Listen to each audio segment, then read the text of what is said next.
Dahil aside from foot patrol, lalagyan natin niya ng mga motorcycle para magpatrolyo din. Kung meron tayong tinatawag na random checkpoint, meron din tayong tinatawag na random police visibility para ma-achieve yung aking battle cry. Yung sinasabi kong safe NCRPO, alam niyo ba yung safe? The police must be seen, must be appreciated, must be felt by the people through the extraordinary actions of the police. So pag ginawa na po natin yan, yung foot patrol na yan, nakikita ng tao, sigurado, maramdaman nila. Ano yung ibig sabihin extraordinary effort? Kayo ay tulog, kami ay gising.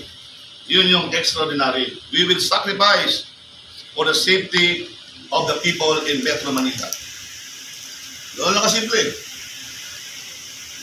Of course, kung tanong nyo kung meron kaming sapat na resources, aminin ko, hindi sapat na aming resources. Pero kung ano man meron kami, gagawin namin para magawa ko ang aking tungkulin bilang Regional Director ng NCRPO. Of course, aasarin ako, tutulungan ako ng mga LGU ng Metro Manila. Dahil alam ko, makikita nila maganda ang aking pakay para gawin ito para sa kabutihan ng Metro Manila.